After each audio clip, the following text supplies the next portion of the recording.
Assalamualaikum warahmatullahi wabarakatuh. Berjumpa kembali bersama saya Nurizawati, calon guru penggerak angkatan 10 dari SD Negeri 03 Minas Barat. Kali ini saya tidak sendiri, ditemani oleh Bu Emiati dari Sembiring. Beliau adalah guru kelas 5 di SD Negeri 03 Minas Barat. Selamat pagi Bu Eni, gimana kabarnya? Sehat, baik.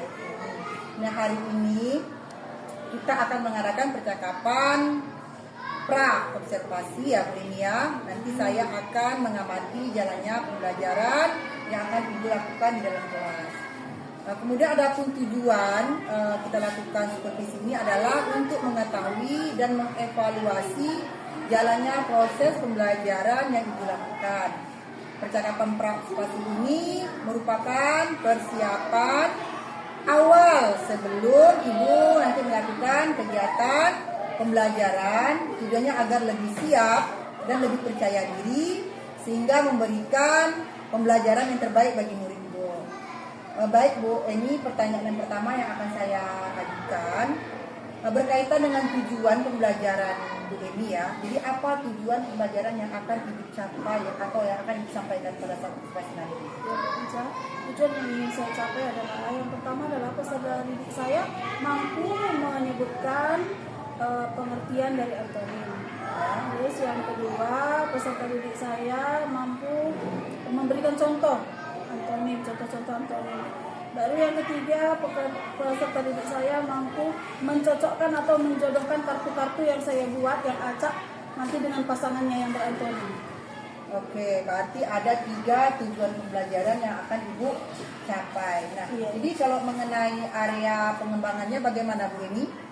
Area pengembangannya tetap yang 3 tadi Bu Liza. Oh, tetap juga 3 itu Iya, akan dicapai. iya. Baik Bu Eni, berarti ada 3 juga ya. Terus bagaimana dengan strategi Ibu atau model pembelajaran, bisa juga metode mungkin yang Ibu sampaikan nanti pada saat pembelajaran? Kalau metode atau modelnya, saya rencananya membagi anak itu dengan beberapa kelompok gitu. Beberapa kelompok, terus pembagiannya itu saya gunakan pembelajaran yang berdiferensiasi ya. Terus sesuai dengan kesiapan belajar siswa yang diintegrasikan sesuai dengan pembelajaran sosial emosional. Kemudian saya juga mengelompokkan anak itu berdasarkan keaktifan atau keterampilannya. Baik, channel Ibu berarti menggunakan strategi berdiferensiasi diintegrasikan dengan pembelajaran sosial emosional. Ya. Kemudian media yang Ibu gunakan bagaimana? Media yang saya gunakan itu adalah kertas origami yang saya potong-potong berwarna-warni dan saya tulis itu kata-kata yang berantonim. Nanti anak tinggal memasangkan di kertas APS yang saya bagikan. Oke, baik, berarti Ibu menggunakan kertas origami ya, itu dipasangkan nanti pada Iya. APS yang dibagikan. Nah, jadi kira-kira kapan nih Ibu akan melakukan kegiatan pembelajaran, pada hari apa dan di jam berapa? Jamnya jam 3 dan 4 setelah istirahat kedua. Terus harinya hari Senin. Oke, berarti hari Senin di jam Setelah istirahat. jam 3 dan 4. 4. Oke, jam 3 dan 4. Nanti pada hari Senin jam 3 dan 4 itu saya akan ke kelas Ibu. Nah, saya akan melakukan supervisi. Kemudian saya juga akan mencatat hal-hal yang terjadi di dalam kelas Ibu ya. Kemudian nanti setelah Ibu melakukan observasi pembelajaran di kelas, kita juga akan mengadakan percakapan pasca observasi. Iya. Oke, baik Bu Eni, sebelum kita akhiri hasil percakapan kita, apa yang Ibu rasakan gitu, apa yang Ibu dapatkan dari percakapan kita ini? Saya jadi lebih siap lagi dalam observasi nanti. Jadi tahu saya metode apa yang saya lakukan dan media apa yang saya pergunakan. Jadi saya lebih siap gitu menghadapi observasi nanti. Oke, baik Bu Eni. Terima kasih atas waktunya. Ibu sudah bersedia untuk berbincang dengan saya di percakapan pra observasi ini. Sampai bertemu ya Bu Eni ya pada kegiatan observasi kita nanti di hari Senin jam 3 dan 4. Demikianlah percakapan hari ini. Sampai bertemu pada kegiatan observasi kelas dan percakapan pasca observasi. Terima kasih. Wassalamualaikum warahmatullahi wabarakatuh. Terima kasih.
antonimnya.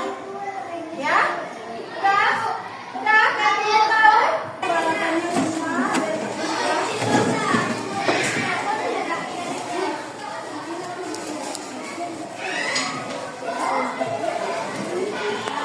Tulis dulu nama kelompoknya, nama anggotanya.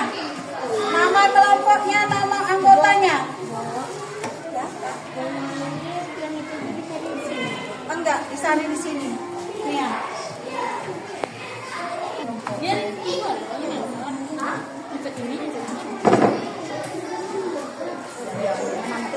Nah, tulis nama kelompoknya. Tulis nama kelompoknya, tulis nama anggotanya.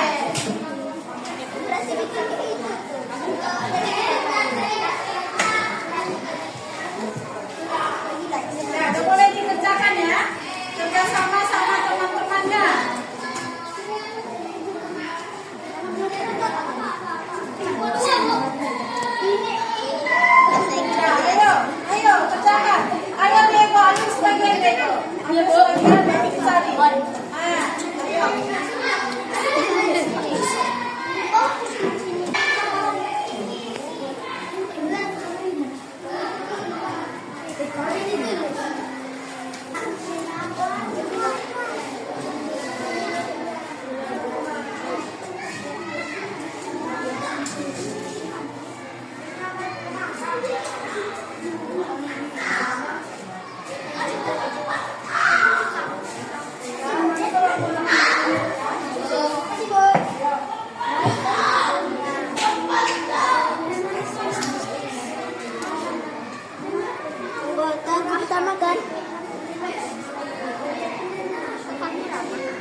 Assalamualaikum warahmatullahi wabarakatuh.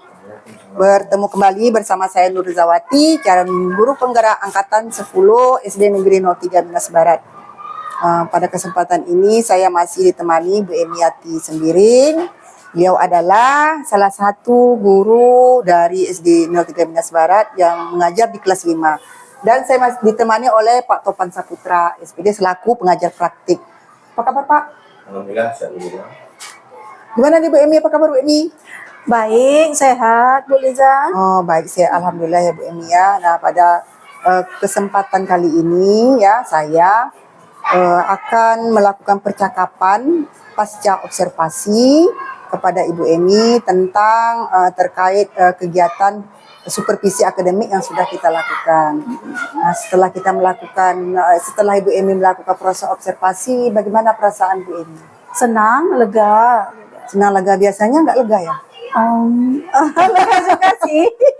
Iya. Ya namanya observasi itu kadang kita merasa ini ya. Iya, Nggak grogi merasa karena ada yang grogi, memperhatikan karena gitu. ada Jadi yang- apalagi ada Bu Lija, kepala sekolah di situ, tentu jadi- saya grogi gitu. Ya, jadi memang harus apa ya, lega gitu. Iya, jadi istilahnya ya. sekarang udah observasi udah selesai, saya senang dan lega gitu. Oke, jadi tujuan saya mewawancarai Ibu di kegiatan pasca observasi ini kita untuk mengevaluasi sejauh mana proses pembelajaran yang Ibu sampaikan kemarin. Nah, untuk pertanyaan yang pertamanya, bisa nggak Ibu ceritakan bagaimana area pengembangan observasi yang Ibu lakukan? Ada 3 tuh ya Bu Lija, area pengembangannya. Yang pertama tuh peserta didik tuh bisa gitu menyebutkan makna atau pengertian dari kata antonim. Yang kedua, peserta didik tuh mampu memberikan contoh-contoh kata antonim gitu. Berarti Baru tujuan Ibu kemarin 3 ya? 3 juga. Baru yang ketiga, peserta didik itu mampu memasangkan kartu-kartu ya, kartu-kartu dari kertas origami yang saya gunting-gunting dan saya tulis kata-kata berantonim. Ada 10 nanti berpasangannya 10 gitu. 20 kata berarti jadinya 10 pasang. Jadi saya bagikan setiap kelompok, satu kelompok itu ada 20 kata. Jadinya nanti 10 dan dilengketkan di lembar kertas gitu. Jadi anak tuh menempelkan mana pasangannya yang ini, yang cocok gitu. Jadi itulah Area pengembangannya ada 3 sesuai dengan tujuan pembelajarannya. yang Ibu sampaikan. Iya. Nah, baik. Untuk dalam anak berdiskusi di kelas lah ya, kita lihat dalam berkelompok gitu ya. Ada nggak hambatan atau tantangan mungkin? Ada sedikit. Sebenarnya anak tuh pada saat observasi semalam tuh anak senang kerja kelompok. Sebagian senang dan happy gitu. Apalagi saya bagikan kertas-kertas berwarna. Namanya kertas berwarna pasti anak senang gitu. Apa itu ya? Rasa ingin tahu mereka kuat gitu. Pas saya bagi apa nih Bu? Sebelum saya perintahkan, anak-anak sudah mulai membuka-buka di dalam plastik itu. Penasaran? Penasaran apa isinya gitu. Iya. Ada sedikit kendala. Ada saya tengok satu kelompok, ada situ satu peserta didik yang memang sehari-harinya memang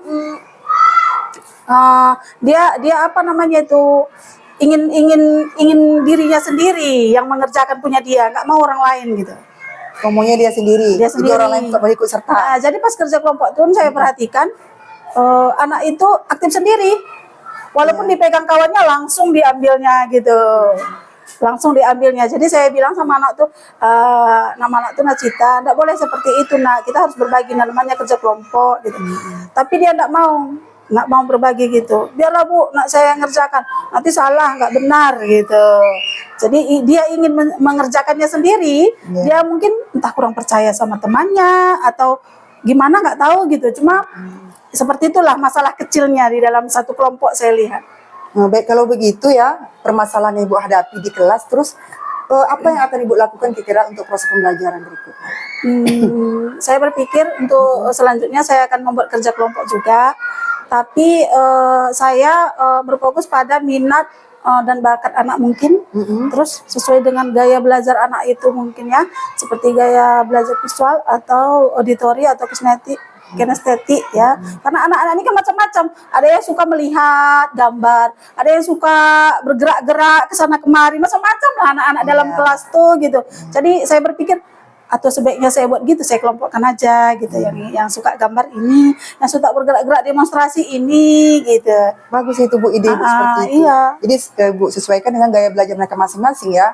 Iya, Yang benar rencana anak saya itu ada yang kadang suka dia melihat melihat saja, aja, ada yang suka mendengar pun udah oke gitu Iya. kan. Bahkan yang bergerak-gerak ini kita kadang risih gitu ya, kalau kondisikan dengan sebaik Iya. mungkin. Jadi nanti akan kacau pembelajaran di kelas iya, kita. iya. Tapi sebenarnya itu yang menyenangkan kan, anak aktif semua. Iya. Pada saat semalam tuh memang anak aktif semua, cuma ada kendala sedikit aja. Gitu. Oke, kendalanya sedikit aja. Oke, baik Bu. Mungkin ya kalau kita lihat dari skala capaian pada saat proses pembelajaran, Ibu apakan ya sebelum Ibu misalnya nih sebelum Ibu melaksanakan sesuai dengan gaya belajar tadi, jadi skala siswa itu dapat pada angka berapa kira-kira nilainya itu? Kalau sebelum Ibu melakukan gaya belajar yang visual, auditory, kinestetik tadi. Kalau sebelum Ibu melaksanakan dengan proses pembelajaran dengan gaya belajar itu, nilai siswa itu menurut Ibu berapa? Apa ya? 6 atau 7 mungkin? 6 atau 7. Iya. Jadi kalau setelah Ibu melaksanakan dengan gaya sesuai dengan gaya belajar mereka, nilainya berapa? Itu ada peningkatan antara 8 sampai 9 lebih lah. 8 sampai 9 lebih. Iya. Bagus itu Bu Emi. Iya. Sangat drastis angkanya Iya, kan memang iya, itu yang kita iya. harapkan selaku guru ya, capaian siswa tersebut seperti itu. Jadi otomatis kan itu proses pembelajaran yang kita sampaikan sudah berhasil kalau siswa itu sudah mencapai angka 8 atau 9. Iya, karena materi yang saya apakan itu pun tidak terlalu susah. Banyak contohnya dan kehidupan sehari-hari. Kadang anak ini yang paling apa sama dia matematika. Kebetulan saat ini saya ngambilnya bahasa Indonesia gitu. Oke. Baik Bu Emi, kapan rencananya Ibu Emi melakukan perubahan terhadap proses pembelajaran?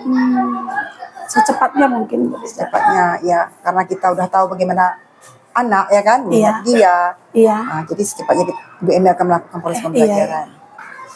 Terima kasih ya Bu Emi atas waktunya. Sama-sama. Terima kasih Bu Emi sudah mau berbincang-bincang bersama saya dalam melaksanakan proses pasca operasi ini. Semoga kedepannya nanti pembelajaran ibu-ibu laksanakan di kelas lebih baik lagi daripada sebelumnya. Oke, bagus. Terima kasih Bu Emi. Demikianlah percakapan pasca observasi bersama saya dengan Bu Emi Yati Sembiring. Saya tutup dengan wassalamualaikum warahmatullahi wabarakatuh. Waalaikumsalam.